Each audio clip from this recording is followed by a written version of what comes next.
progress.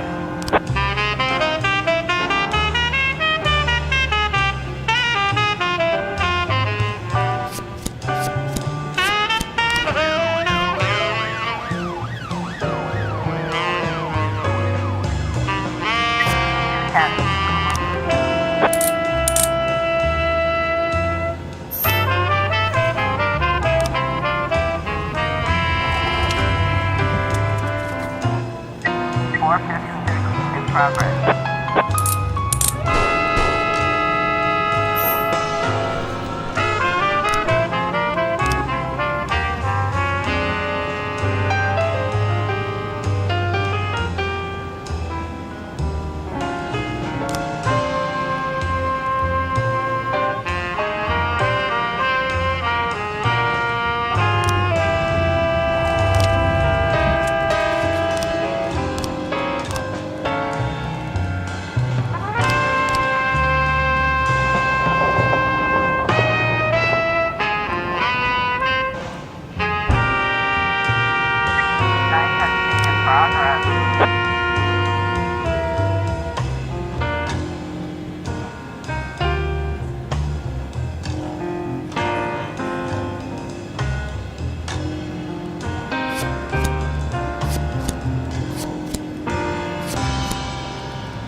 We've got a situation here.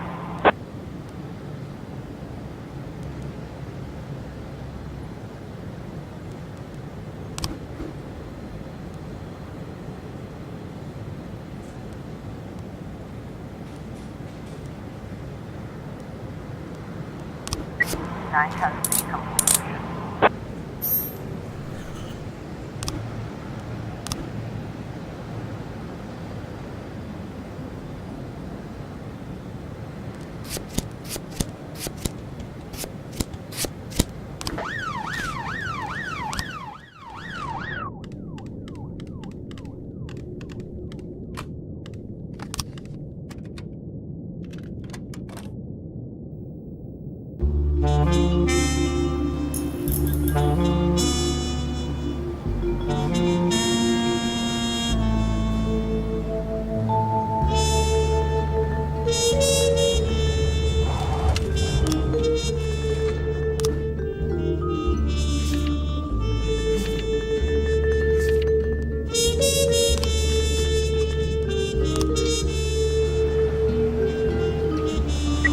One 10A in progress.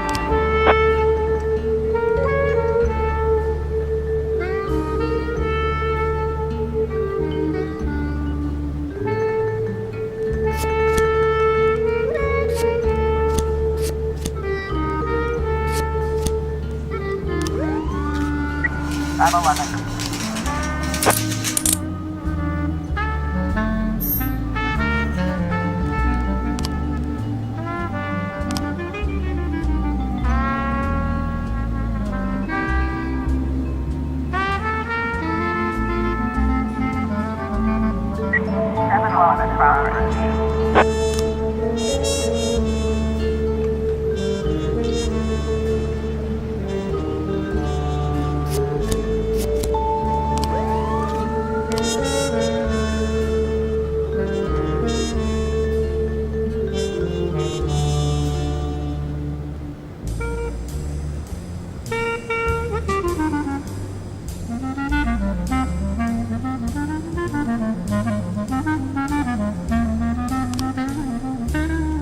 One 10A complete.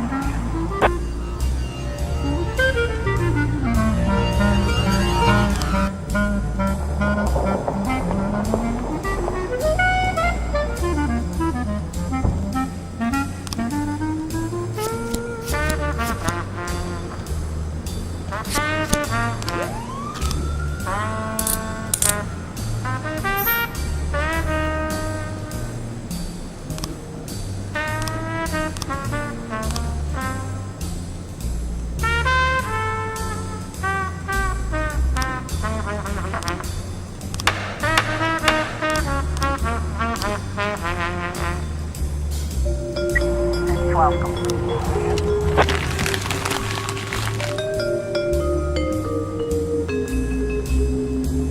1312 in progress.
Officer on scene, it looks like we have a situation here.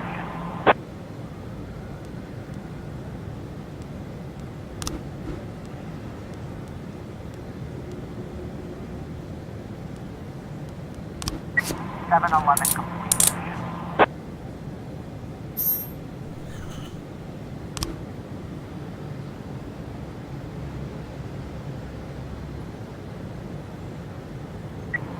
I was trying to raise 10-1, Sergeant Hotspot.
Mr. Boyd, I am Agent Avrahami, and this is Agent Roberts. You'll have to come with us.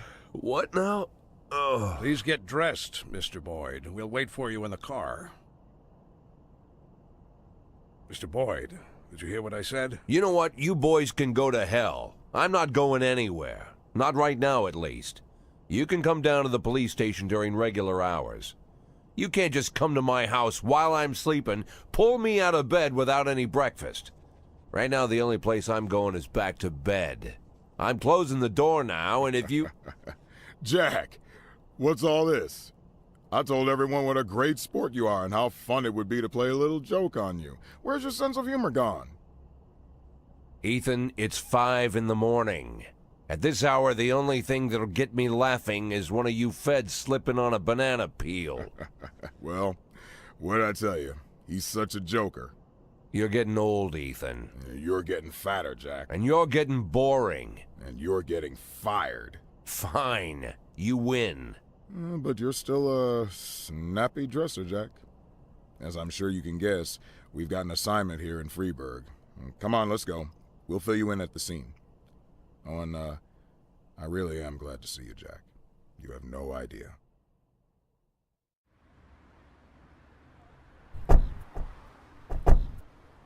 Meet Jack. And this is Agent Suresh, Agent Kumaro, Agent Ellis, and Agent Dixon. Jeez, how many men did you bring? 11 people on my team, plus 2 heads, but they're still asleep at the hotel. We got to Freeburg a couple hours ago.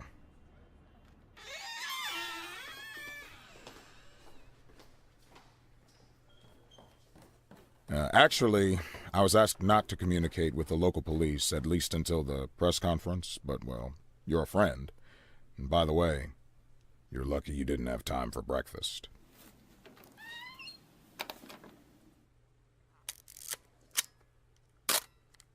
Now, the press are calling him the Dentist.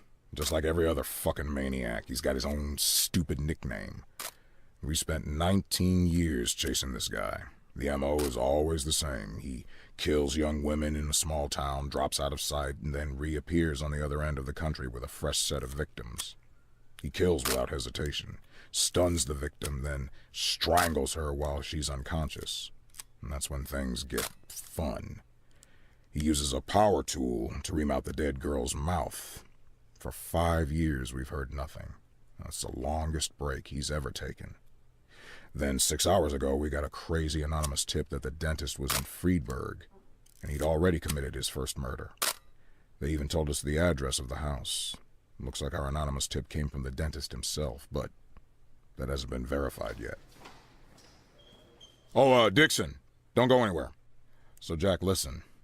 Dixon will take you to the station. You can bring your people up to speed. I'm looking forward to full cooperation, and it would be great if you could bag a criminal like this before you retire. A nice farewell. You know what I'm saying, Jack? Yeah, a nice farewell. And Dixon, Mr. Boyd will tell you where to take him. Come on, look alive. You're the police chief's driver today, if that's good enough for you. I'll come around to see you tonight. Buy us some beers, huh? But not that piss you normally drink. That stuff gives me wicked heartburn.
412A complete.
A complete.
Officer on scene. Looks like we have a situation here.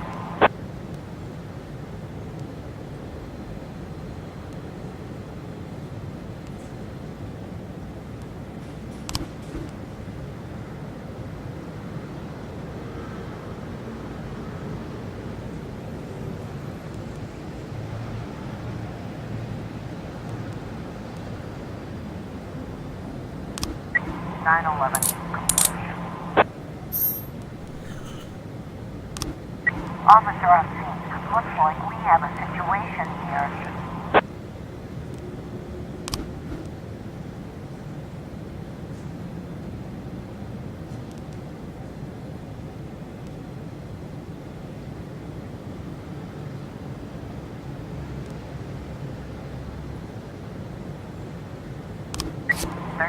Complete.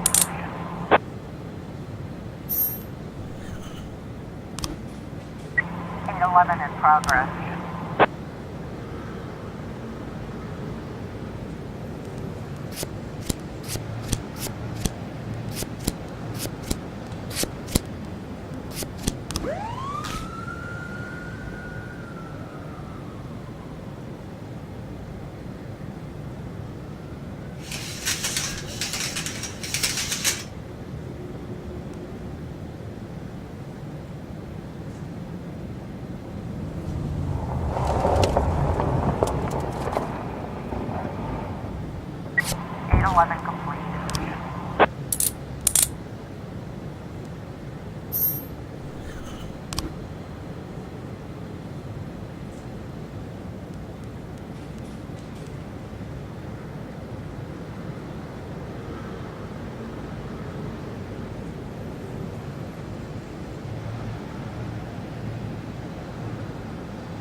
So I went downstairs figuring I'd find some mercenary or an escaped serial killer or some other lowlife I'd put away, right?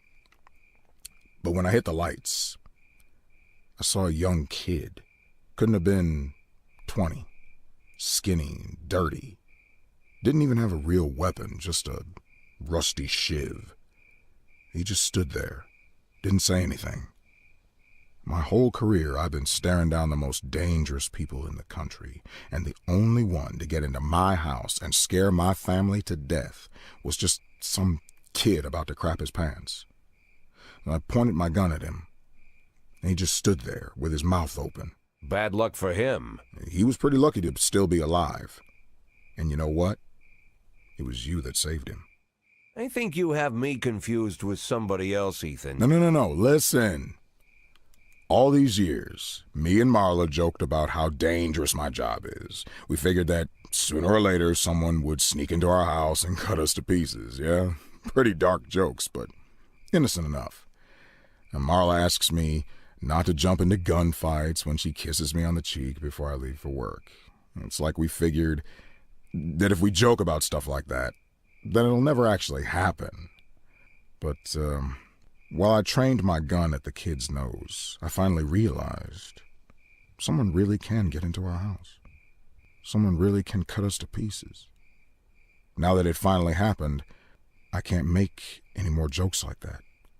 Marla won't laugh anymore. She'll burst into tears and stay in bed all day crying, hating me more and more every second. So I figured The only way out of the situation was to show her that if someone really does dare to break into our house, he's guaranteed to get a bullet in the face. He'll die right there on the living room carpet. God, Ethan, didn't know you were so bloodthirsty. I'm telling you, Jack, I was serious about shooting this kid right there where he stood. I was about to pull the trigger. But then I remembered you. Remembered 1,000 years ago, we went to the lake and had some beers after an ethics lecture at the academy. I was all angry with that professor, Laszlo, yeah. Remember what he always told us? Being a good policeman is very simple. You just need to keep doing the right thing. I hated those pretentious speeches. I cussed Laszlo up and down and said, if you always do what's right, you've turned yourself into a robot. And you just sat there, drunk eyes staring into the distance. And you were all calm and said, no, Ethan, it's the other way around.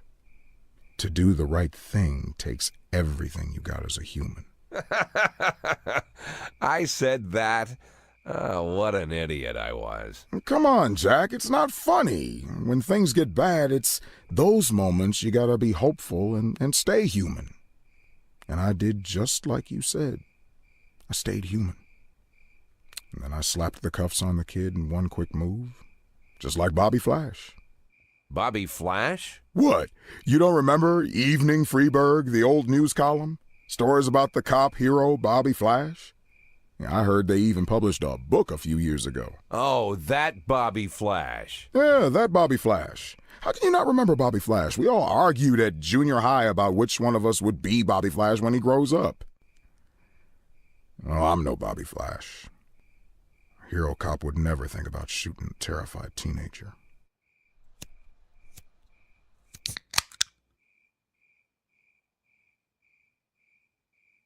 But wait a minute. If I'm not Bobby Flash, then maybe you are. Yeah, maybe so.